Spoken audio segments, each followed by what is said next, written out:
입다가 암몬 자손의 왕에게 사자들을 보내 이르되 네가 나와 무슨 상관이 있기에 내 땅을 치러 내게 왔느냐 하니 암몬 자손의 왕이 입다의 사자들에게 대답하되 이스라엘이 애굽에서 올라올 때 아르논에서부터 야복과 요단까지 내 땅을 점령했기 때문이니 이제 그것을 평화롭게 돌려달라 하니라.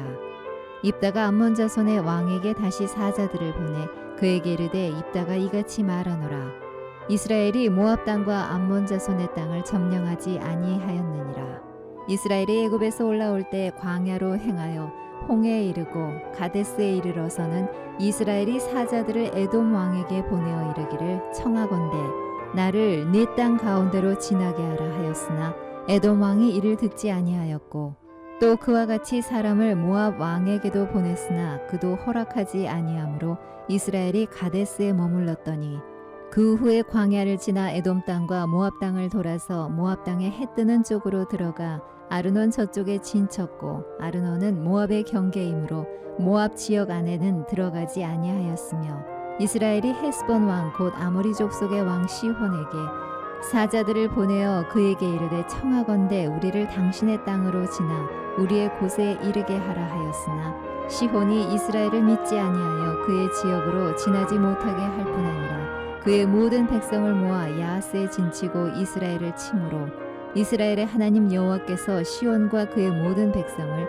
이스라엘의 손에 넘겨주심에 이스라엘이 그들을 쳐서 그 땅 주민 아모리 족속의 온 땅을 점령하되 아르논에서부터 야복까지와 광야에서부터 요단까지 아모리 족속의 온 지역을 점령하였느니라. 이스라엘의 하나님 여호와께서 이같이 아모리 족속을 자기 백성 이스라엘 앞에서 쫓아내셨거늘 네가 그 땅을 얻고자 하는 것이 옳으냐? 네 신 그모스가 네게 주어 차지하게 한 것을 네가 차지하지 아니하겠느냐? 우리 하나님 여호와께서 우리 앞에서 어떤 사람이든지 쫓아내시면 그것을 우리가 차지하리라. 이제 네가 모압 왕 십볼의 아들 발락보다 더 나은 것이 있느냐? 그가 이스라엘과 더불어 다툰 일이 있었느냐? 싸운 일이 있었느냐? 이스라엘이 헤스본과 그 마을들과 아로엘과 그 마을들과 아르논 강가에 있는 모든 성읍에 거주한 지 300년이거늘 그동안에 너희가 어찌하여 도로 찾지 아니하였느냐? 내가 네게 죄를 짓지 아니하였거늘 네가 나를 쳐서 내게 악을 행하고자 하는도다. 원하건대 심판하시는 여호와께서 오늘 이스라엘 자손과 암몬 자손 사이에 판결하시옵소서 하였으나 암몬 자손의 왕이 입다가 사람을 보내어 말한 것을 듣지 아니하였더라. 이에 여호와의 영이 입다에게 임하시니 입다가 길앗과 므낫세를 지나서 길앗의 미스베에 이르고 길앗의 미스베에서부터 암몬 자손에게로 나아갈 때 그가 여호와께 서원하여 이르되 주께서 과연 암몬 자손을 내 손에 넘겨주시면 내가 암몬 자손에게서 평안히 돌아올 때 누구든지 내 집 문에서 나와서 나를 영접하는 그는 여호와께 돌릴 것이니 내가 그를 번제물로 드리겠나이다 하니라. 이에 입다가 암몬 자손에게 이르러 그들과 싸우더니 여호와께서 그들을 그의 손에 넘겨주심에 아로엘에서부터 민닛에 이르기까지 20성읍을 치고 또 아벨 그라밈까지 매우 크게 무찌르니 이에 암몬 자손이 이스라엘 자손 앞에 항복하였더라. 네, 앞선 말씀에서 입다의 배경을 살펴보면 입다는 그 기생의 아들이라는 이유로 그러니까 출신이 비천하다라는 이유로 그 이스라엘에서 쫓겨난 사람입니다. 그렇다 보니 사람들에게 있어서 이 입다를 보고 판단할 때 정말 별 볼 일 없는 사람, 가치 없는 사람이라고 여길 수밖에 없겠죠.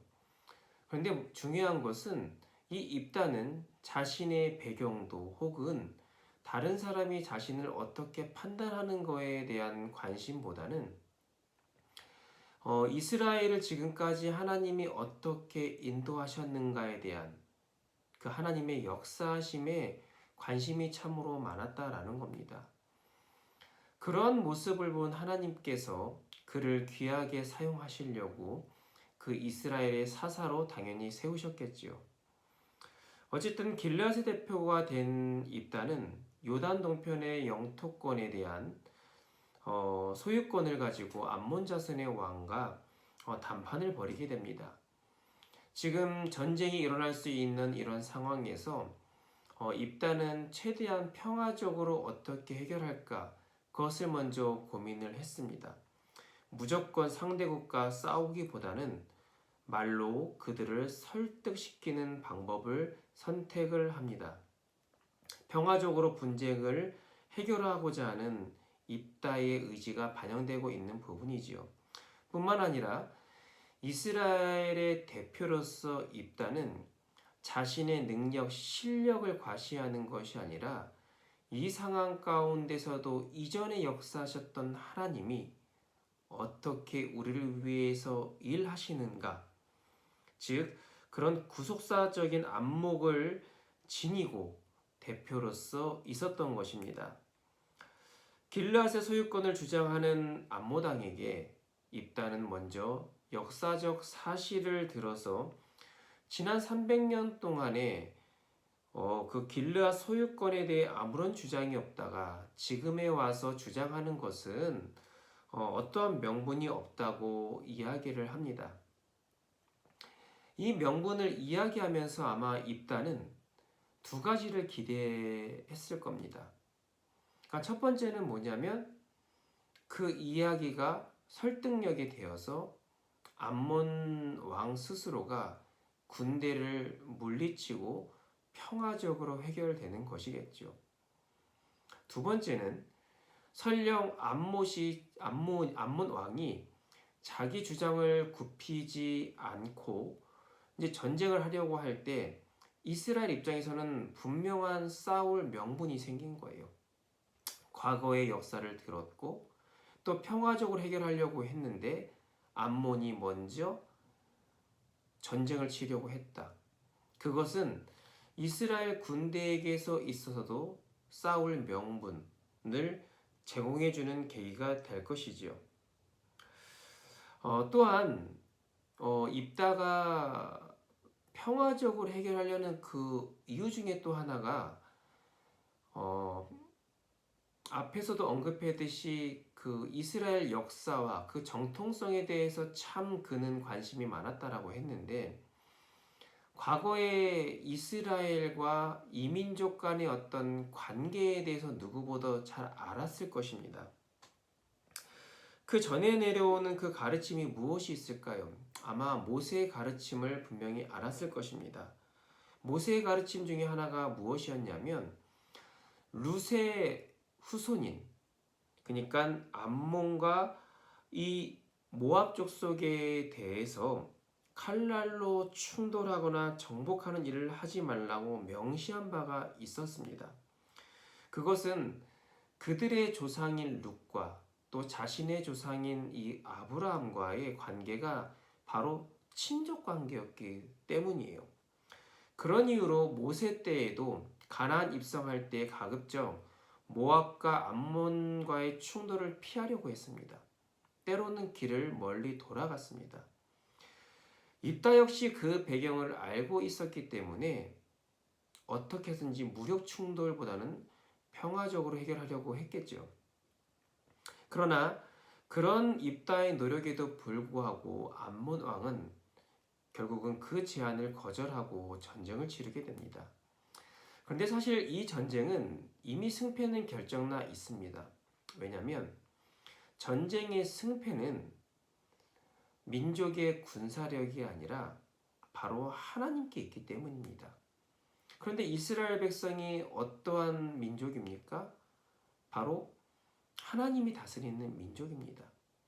또 이스라엘 역시도 하나님을 아버지로 삼고 하나님께 늘 구하고 묻고 하나님께 순종하는 민족이었어요. 그래서 자신의 군사력을 과신하는 것이 아니라 자신을 철저히 낮추며 하나님께 순종하고 또 말씀에 순종하고 때로는 자신을 되돌아보고 회개함을 통하여서 철저히 하나님의 도우심을 구하게 됩니다. 결국은 그런 하나님께서 이스라엘을 위해서 일하시고 전쟁의 승패를 결정하시는 하나님이 일하시는데 어떻게 암몬 자손이 그 이스라엘을 이길 수 있겠습니까? 결국 전쟁으로 암몬 자손은 이스라엘에게 항복할 수밖에 없었습니다. 철저히 하나님을 의지하고 하나님께 물었던 이스라엘 백성의 승리였습니다. 우리는 여전히 하나님의 자녀로서 살아가지만 이 세상 속에서 많은 갈등으로 인해서 전쟁 아닌 전쟁을 치르고 살아가고 있습니다. 그 과정에서 억울한 일도 생길 수가 있을 것이고, 때로는 나 자신의 잘못된 선택으로 인해서 후회하는 일도 분명히 많았을 것입니다. 그러면 우리는 이런 질문을 하게 돼요. 과연 무엇이 잘못되었을까? 어디서부터 잘못되었는지, 혹은 내가 잘못했는지, 상대방이 잘못했는지, 옳고 그름을 우리는 파악하려고 합니다. 근데 사실 이 맞다, 틀리다, 이 기준은 너무나도 애매합니다. 누가 기준을 세우느냐, 또 어떠한 상황에서 기준을 세우냐에 따라서 옳고 그름의 입장이 확연히 반대가 될 수도 있다는 거예요. 우리가 익히 알고 있는 말이 있습니다. 무전 유죄, 유전 무죄. 돈 있고 권력 있는 사람이 다 옳다라고 여겨지는 참 이 안타까운 현실에 우리는 살고 있습니다. 결코 옳을 수 없는 일이지만 배경이 좋다라는 이유로 그 사람의 한 행동이 정당화가 되는 것. 오늘날에 우리가 살고 있는 사회의 모습입니다.